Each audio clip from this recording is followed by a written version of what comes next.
ವಿಜಯನಗರ ಜಿಲ್ಲೆ ಹೂವಿನ ಹಡಗಲಿ ತಾಲೂಕು ಸೋಗಿ ಗ್ರಾಮದ ದಲಿತ ಬಿಜೆಪಿ ಮುಖಂಡ ಶಿಕ್ಷಣ ಪ್ರೇಮಿ ಎಲ್ಲ ಜಾತಿಯ ಪ್ರೀತಿಯ ಸ್ನೇಹಿತ ಪೂಜಾರಿ ದುರ್ಗೇಶ್ ಅನಾರೋಗ್ಯದಿಂದ ಸಾವನ್ನಪ್ಪಿದ ಪೂಜಾರಿ ದುರ್ಗೇಶ್ ಅವರಿಗೆ ಅಂತಿಮ ದರ್ಶನ ಪಡೆದ ತಾಲೂಕು ಜನಪ್ರಿಯ ಶಾಸಕರು ಎಲ್ ಕೃಷ್ಣನಾಯಕ್ ಹಾಗೂ ಮಾಜಿ ಶಾಸಕರು ನಂದಿಹಳ್ಳಿ ಹಾಲಪ್ಪ ಅವರ ಮಗ ಮಂಜುನಾಥ್, ಹೂವಿನ ಹಡಗಲಿ ಸಮಾಜ ಸೇವಕರು ತಳಕಲು ನಂದಿಹಳ್ಳಿ ಕಲಿವಸಪ್ಪ, ವೀರಸಿಂಗ್ ಹಾಗೂ ಆತ್ಮೀಯ ಗ್ರಾಮ ಪಂಚಾಯಿತಿ ಸದಸ್ಯರು ಟಿ ಪರಮೇಶ್, ಪತ್ರಕರ್ತ ಮಂಜುನಾಥ್ಗೆ ಉತ್ತಂಗಿ ಏಕೆ ಕಾಲೋನಿಯ ಎಲ್ಲರೂ ಕೂಡ ಕಂಡೀರು ಕಂಪನಿಯಿಂದ ಕಳಿಸಿಕೊಟ್ಟಿದ್ದಾರೆ ಹಾಗೂ ಸೋಗಿ ಗ್ರಾಮದ ಯುವಕರನ್ನ ಅಗಲಿದ ಗೆಳೆಯ ದುರ್ಗೇಶ್ ಪೂಜಾರಿ ಸ್ನೇಹಿತರು ಆದ ಮೊಹಮ್ಮದ್ ರಫಿ ಸಾಹೇಬ್ ಹಾಗೂ ಜೈ ಹನುಮಂತಪ್ಪ ಹಾಗೂ ವರೇಕನಹಳ್ಳಿ ಆನಂದ ಪಿಎಸ್ ನಾಗರಾಜ್ ಹಾಗೂ ರೇಣುಕಾನಗರ ಯುವಕರನ್ನ ಅಗಲಿದ ಪ್ರಾಣ ಸ್ನೇಹಿತರು ಸುಮಾರು 10 ವರ್ಷದಲ್ಲಿ ಸ್ನೇಹಿತರು ಪ್ರತಿ ವರ್ಷ ಗಣೇಶ ಸ್ಥಾಪನೆಗೆ ಮುನ್ನುಡಿಯಾಗಿ ಬರ್ತಾ ಇದ್ದ ಸ್ನೇಹಿತ ಹಾಗೂ 7 ವಾರ್ಡ್ ಯುವಕರಲ್ಲಿ ಉತ್ಸಾಹ ತುಂಬಿಸುತ್ತಿದ್ದ ಎಲ್ಲ ಕಾರ್ಯಕ್ರಮದಲ್ಲಿ ಭಾಗವಹಿಸಿ ಮದುವೆ ಸಂದರ್ಭದಲ್ಲಿ ಭಾಗವಹಿಸಿ ಹೆಚ್ಚಿನ ಪ್ರೋತ್ಸಾಹ ನೀಡುತ್ತಾ ಇದ್ದ ಯಾವುದೇ ಕಾರ್ಯಕ್ರಮವಾಗಲಿ ಮುಂಚೂಣಿಯಲ್ಲಿ ಇರ್ತಾ ಇದ್ದ ಗೆಳೆಯನ ಕಳೆದುಕೊಂಡ ನಮ್ಮೆಲ್ಲರಿಗೂ ತುಂಬಲಾರದ ನಷ್ಟವೂ ಆಗಿದೆ.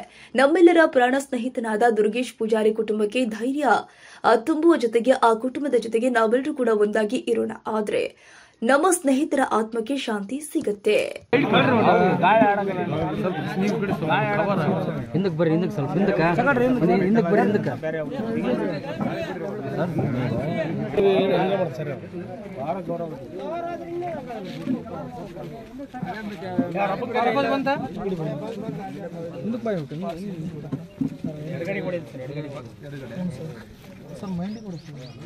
ನಿನ್ನೆ ನಾವು ಓದ ನೋಡಿದಾಗ ಆರಾಮಿದ್ವಿ ಸರ್. ಫುಲ್ಲು ಜ್ವರ ಇದ್ದು ಡಾಕ್ಟ್ರಿಗೆ ಎಲ್ಲ ಚೇಂಜ್ ಮಾಡಿಸಿದ್ವಿ, ಆರಾಮಾದ. ಅವರೆಲ್ಲ ಅವರೆಲ್ಲ ನೋಡಿದೆ ಸರ್. ನಾಲಿಗೆ ತಪ್ಪಾಗಿತ್ತು ನೋಡಿ, ಕಣ್ಣೀರೆಲ್ಲ ಒಚ್ಚಿದ್ವಿ. ಆರಾಮಾಗಿಪ್ಪ, ನಾಳೆ ಬರ್ತೀನಿ, ಆರಾಮಾಗಿ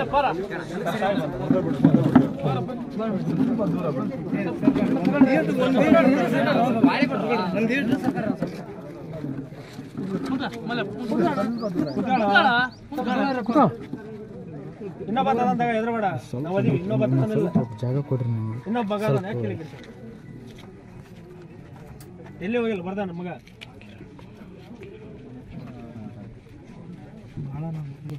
ಕೆಳಗೆ ಆಸ್ಪತ್ರೆಗೆ ಬಂದ ಸರ್. ನಿನ್ನೆ ನಾವು ಯೋಚನೆ ಮಾಡಿದ್ದೆ, ನಮಗೆ ಗೊತ್ತಾಗಲ್ಲ ಏನು ಸರ್. ಅವ್ರ ತಮ್ಮ ಆರ್ಮಿ ಇದನ್ನ ಮಾಡಿದ್ದ ಸರ್. ಕರೆಕ್ಟ್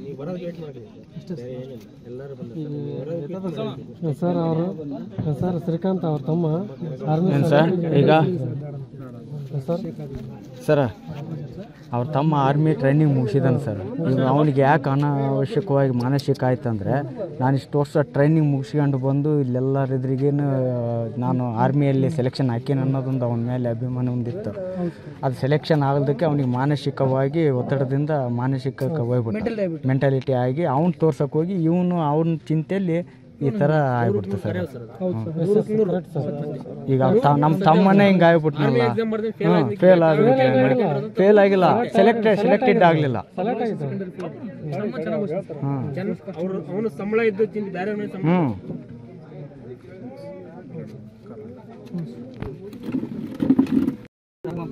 ಮತ್ತು ಬಾರಿ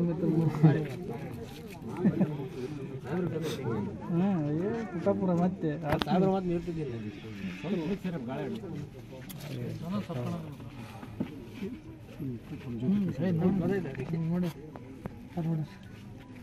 ಅವೆಲ್ಲ ಮನೆ ಹತ್ರ ಬರ್ತಿದ್ದೆ. ಹ್ಞೂ ಸರ್, ಡೈಲಿ ಬರ್ತೀವಿ ಸರ್. ನಾವು ಹಿಂದೆ ಬಂದಿದ್ದೆ ಸರ್. ನಾನು ಅವನು ಬಂದಿದ್ದಾರೆ, ನಾವೆಲ್ಲ ಬಂದಿದ್ದೀವಿ ಸರ್. ನೈಟ್ ಟೈಮ್ ಬಂದಿವಿ ಸರ್. ಹ್ಞೂ ಸರ್, ಭಾಳನೇ ಸರ್. ಸರ್ 4 ದಿನ ಸರ್ ಹಿಂಗಾಗಿರೋದು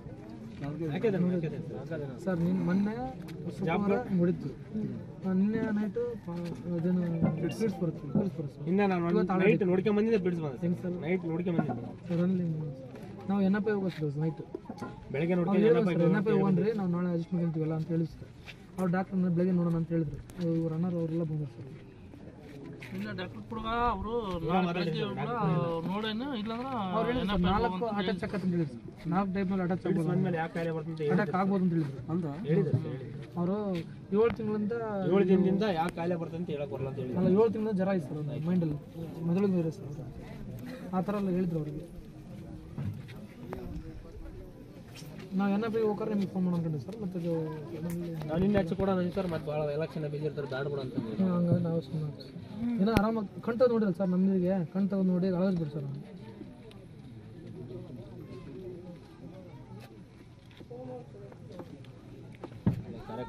ಒಳ್ಳೆ ಹುಡುಗ.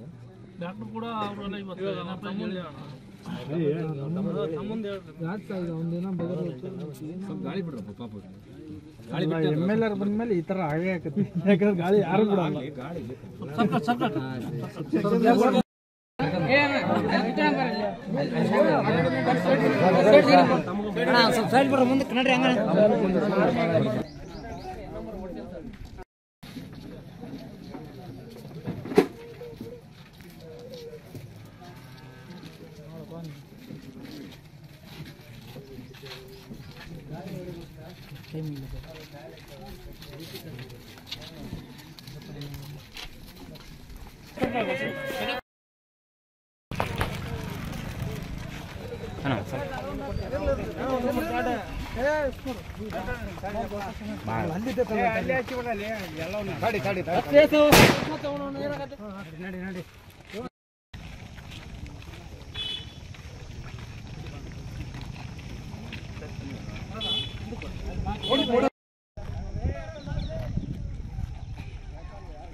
ಅಲ್ಲ ಹಾಂ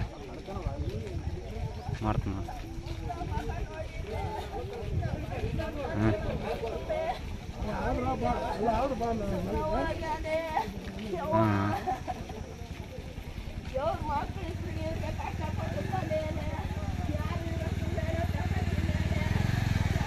ಹಾಂ ಮಾಡ್ತೀನಿ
ತಮ್ಮ ಅಕ್ಕಣ ನಮ್ಮ ಅಕ್ಕನ ಕೊಟ್ಟಿವಲ್ಲ, ನಮ್ಮ ಅಕ್ಕನ ಗಂಡನ ಅಕ್ಕನ ಮಗ ಒಂದು ಸೋದರಳಿ.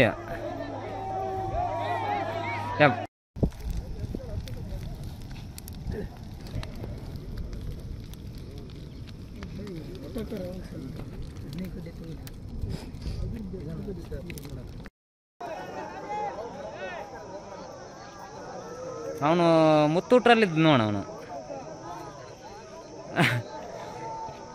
ಹೌದೌದು ಮುತ್ತೂಟಲ್ಲಿದ್ದಣ ಅವನು. ಏನಣ್ಣ ಅದು ಆರಾಮಿಲ್ಲ ಅಂತಂದೇಳಿ